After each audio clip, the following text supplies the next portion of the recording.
Chapter 10. Chet rose to his knees and threw up. When he could stand, he staggered over to his clothes. His hands were shaking so badly that he could barely button his shirt. He shoved his feet into his boots, not even trying to lace them. And then, on wobbly legs, his blood pounding in his ears, he ran up the hill and found his way to Main Street. He pushed past the ladies with their shopping baskets. He crossed the street, ignoring the honking motor car that swerved around him. A man in a buggy shouted at him to watch out. The horse whinnied. Chet barely noticed. He staggered into Mr. Colton's hardware store, tripping across the doorway and knocking over a display of watering cans. The clattering brought 3 customers to the front of the store. Mr. Colton hurried out from behind the counter.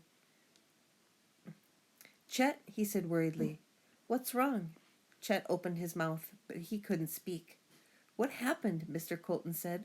"Why is your shirt covered with blood? Are you bleeding? Who did this to you?" A small group of customers clustered around him, their eyes filled with concern. Finally, when Chet got the words out, "A shark." "A what?" "What?" Mr. Colton said. "A shark," Chet repeated. "Has there been another attack on shore?" Mr. Colton said. "I didn't see anything in the newspaper." Chet shook his head. "There's a shark in the creek," he said. "I saw it. It crashed into me." The crowd erupted into loud laughter. Mr. Colton offered a sympathetic smile and a hand on his shoulder. "It's the heat, my boy. It's driving us all a little mad." He asked one of the customers to go into the back and bring Chet a drink. He led Chet through the laughing crowd and sat him on the stool behind the counter. A man handed Chet a tin mug of water. "Take a drink, son," Mr. Colton said. But Chet pushed it away, and water splashed onto a pile of seed catalogs. "We have to warn people." But Mr. Colton just shook his head like Chet was a little kid who was sure he'd seen a unicorn galloping down the sidewalk. "There's so much garbage floating in that creek," Mr. Colton said. "It could have been a plank from the dock, or a barrel, or a—" "No," Chet said. "It was a shark." "I think maybe all those pranks are getting to you," Mr. Colton said. Chet knew that he must sound crazy, that he could spend all day swearing that he'd seen a shark. Nobody would believe him. Why would they? A shark in the creek? It was impossible. Except that Chet had seen it with his own eyes. If he'd been a step slower, he'd be dead right now. Another name in the newspaper. "It's all right, son," Mr. Colton said. "How about I call Dr. J and he'll give you a ride home? You've never been in his motor car, have you?" Mr. Colton headed to the back of the store to use the telephone. The customers drifted away, shaking their heads and chuckling. No, nobody would believe it. Meanwhile, that shark was still in the creek. And then it hit Chet. There was one person in town who just might believe him, who might know what to do. He wasn't sure, but it was his best hope. He slid off the stool and rushed out of the store. "Chet," Mr. Colton called. "Where are you going?" Chet didn't turn around. He had to find Captain Wilson. He'd wasted enough time already. Chapter 11. Chet stood on the sagging porch of the captain's house. He barely knocked when the front door swung open.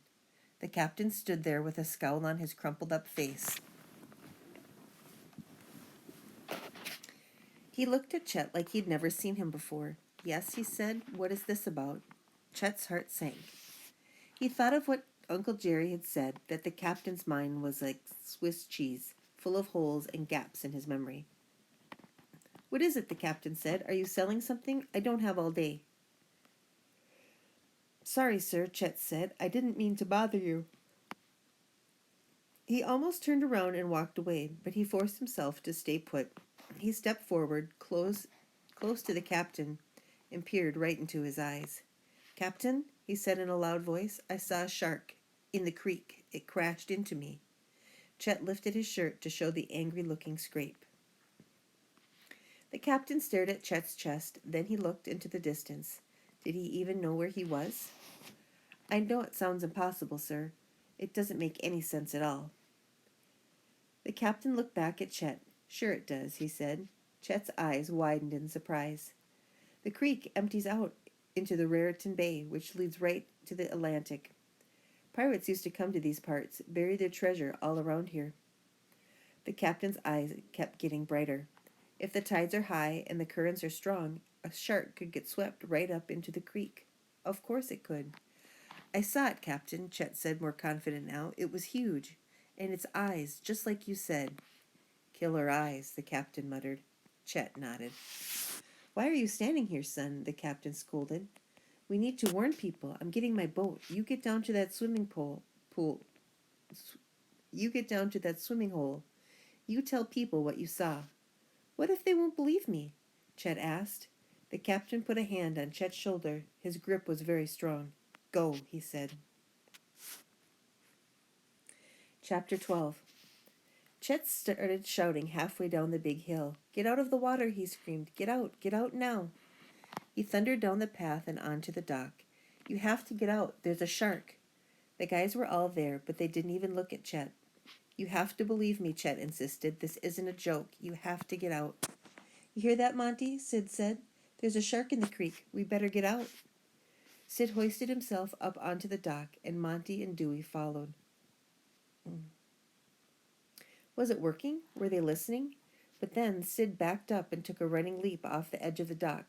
He cannonballed into the creek with such an enormous splash that Chet got drenched. Monty and Dewey dove in after him. Hey, Sid called. If the shark attacks me, you guys can split the $500 reward from that rich guy. That guy's dead, Monty said. Too bad, said Sid. Oh, shark, Monty called through cupped hands. Here, sharky shark, come and get us. They hooted with laughter, and Chet stood there looked totally helpless. That shark was probably long gone. Nobody would ever believe him. For the next 100 years, people around Elm Hills would be talking about Chet Roscoe, the kid who had said there was a shark in the creek. He'd be a big joke, like the captain was. Chet felt like running away, far away, all the way to California. But then he noticed Sid strangely still in the creek. His face had gone white. His mouth was open, like he was going to scream. Chet's insides turned to jelly when he saw the glistening fin moving slowly through the water. What the? Dewey said. Hurry, Chet cried. Get out. Monty and Dewey flew out of the water, but Sid seemed stuck, hypnotized. The shark was closer to the surface now, its black eyes almost glowing, its massive body looming. They all screamed at Sid, Get out! Hurry! Come on, it's coming! Chet heard a motor in the distance and Captain Wilson's voice shouting, Shark! Shark in the creek! Everyone out! Shark in the creek! Sid still didn't budge. The shark was getting closer. Suddenly, before he had a chance to think, Chet was in the water, swimming as fast as he could toward Sid. He grabbed hold of Sid's arm and pulled him. Chet, is it real? Sid gasped. Is it real? Yes, hurry. Monty and Dewey were at the edge of the dock, reaching down for them. Sid hoisted himself up, and Chet planted his hands on the dock. The guys all grabbed his arms to pull him up. Chet was almost out of the water when something caught his leg. At first it felt like a giant hand was grabbing him.